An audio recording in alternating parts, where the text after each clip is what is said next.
euh, après ma liberté, premier souci, c'est de reprendre le service dans de bonnes conditions. Et comme je viens de dire que vraiment, je suis maintenant dans l'œuvre de Dieu et continue encore dans l'œuvre de Dieu à l'enceinte de l'armée guinéenne. Ok. Êtes-vous allé au camp après votre libération ou pas? Quand je suis sorti directement avec mon avocat et moi, on s'est dirigé au camp, précisément à Latiré, qui est au camp Faya. C'est après là-bas, l'accueil immense que mon avocat lui-même a vu auprès de mes autorités, il était en joie. Il dit, mais si, moi je venais, mais j'avais doute. Je dis, est-ce qu'ils vont nous accueillir? Il dit, mais la joie que j'ai vue ici, et puis on s'est pris des photos, non, avec l'harmonie. Donc, ça, je sens que vraiment tu es en sécurité et puis il n'y a pas de problème dans ton lieu de service. Maintenant, quand est-ce comptez-vous reprendre le service? Non, vous savez, durant les 14 ans, je suis sorti, je viens de sortir. Il faut d'abord aller se traiter et vraiment saluer la famille. Après, se retourner, venir reprendre le service. Ok, vous étiez devenu pasteur à la maison centrale. Oui. Est-ce la fin de cette activité ou bien ça sera continuel? Non, j'ai mis de l'œuvre maintenant, surtout à la maison centrale. Là, ça sera continuel.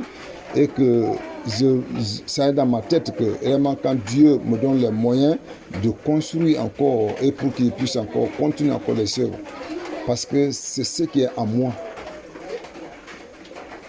Donc c'est une révélation faite à vous à la maison centrale parce que vous n'étiez pas pasteur. Oui, je n'étais pas pasteur.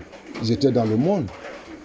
Mais c'est ma venue en prison et que Dieu m'a récupéré. Je me suis rencontré avec Dieu et que vraiment j'ai accepté avec foi, avec vivacité, avec croyance.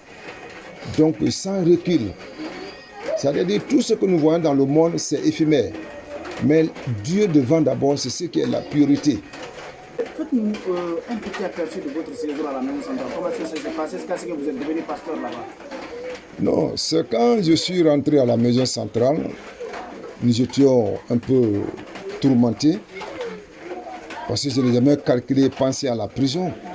C'était ma première fois. Et arrivé, bon, on a vu des grands bandits. Donc nous, on pensait que pour nous, c'est fini.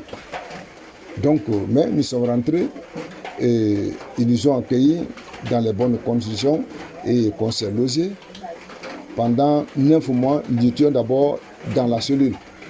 C'est après 9 mois, on m'a rappelé qu'il y a une église. J'ai dit, est-ce que c'est possible que de sortir aller prier à chaque moment? On dit non, par jour, il faut sortir une fois. J'ai dit, il n'y a pas de problème, au fur et à mesure, on va voir comment on va améliorer. Donc c'est ainsi que vraiment, on a continué à sortir. L'église était comme le sol ici, mais la bénédiction, la grâce, on a continué, on a caloré, on a mis les choses en place et tout a été choisi. C'est comme ça, on a adhéré. J'ai commencé maintenant à faire recours à des ONG, des pasteurs, des grands pasteurs de l'Europe en Guinée, et ils sont venus et ils ont commencé à nous enseigner la parole. Et nos cœurs ont été touchés. Ce qu'on a vu dedans et ce qui est dans le monde, c'est différent. Donc j'ai aimé la parole de Dieu plus que ce qui est dans le monde. Dans ces 15 ans, qu'est-ce qui vous a le plus effrayé à la maison centrale?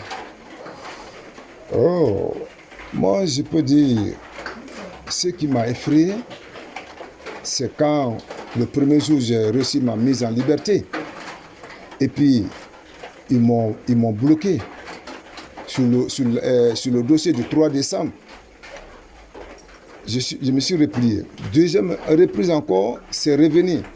C'est mon épouse Séné Lama qui a envoyé ça par le procureur Mounirou Sérif. C'était dans l'enveloppe.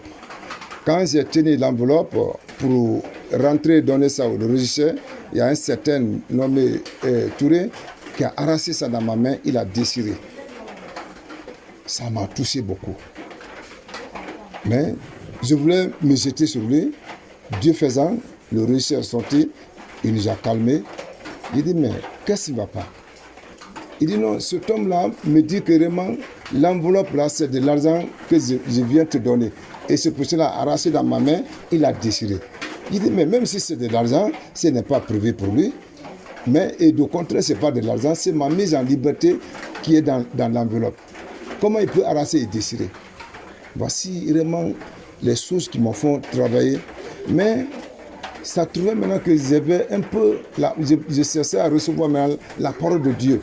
La sagesse commençait à revenir à moi. Je me suis ressaisi. Le recès a dit, comme c'est le procureur qui a signé, aujourd'hui, madame, toi et ton mari, vous allez rentrer chez vous aujourd'hui. Mais on a resté là jusqu'à 20h, 22h. Je ne suis pas sorti. Ils ont pris ma femme, ils l'ont accompagnée à la maison. Je me suis encore retourné en prison. Voici les choses vraiment que j'ai pu vivre et ça m'a touché plus que titre. Toumba est venu vous trouver en prison. Dites-nous quels sont les moments que vous avez partagés avec Toumba en prison? Quand Toumba est rentré en prison, ce n'était pas facile de voir Toumba. Parce que Toumba était dans une cellule seule et cadrée. Et sa liberté était limitée, cadrée et gardée par les gardes encore. Donc, ce n'était pas facile pour qu'on puisse vraiment se voir, se saluer ou bien dialoguer. C'est à la dernière minute, au moment qu'on était maintenant proche de partir au procès, et l'avocat est venu, après qu'il nous a fait signe, qu'il nous a appelé pour s'asseoir et dit « Ah, c'est le procès historique. Nous ne partons pas à la guerre, mais nous partons vers notre population et que vraiment qu'on doit dire la vérité pour que vraiment l'histoire-là soit un vrai historique, de vraie histoire. » C'est ça, c'était notre conversation seulement. Okay. Comment est-ce que vous vous êtes senti dans la soirée du mercredi lorsque le président Tounkara a rendu la décision du tribunal de première instance de Dixine? Décision vous acquittant et condamnant certains membres. Non, quand Tounkara a touché ma partie, c'est Séraphin là-bas, d'abord j'ai tremblé.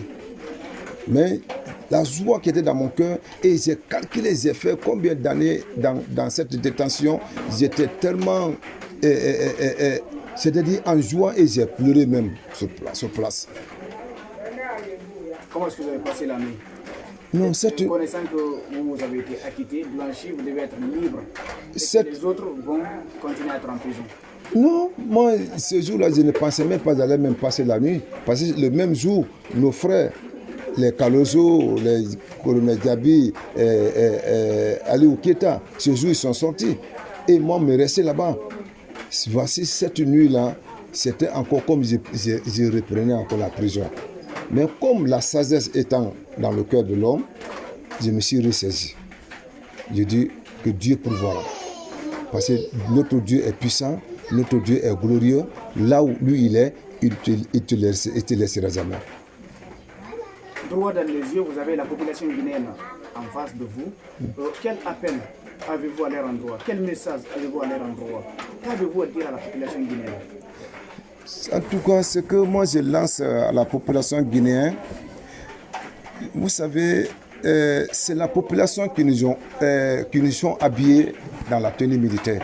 Cette même armée, si ils sont faits de tort à leur population, nous pouvons seulement demander pardon à la population et que c'est le moment de se pardonner, de se réconcilier pour que l'histoire qu'on met la Guinée devant. Le quatrième qui est là, le cinquième, le sixième, très grand frère.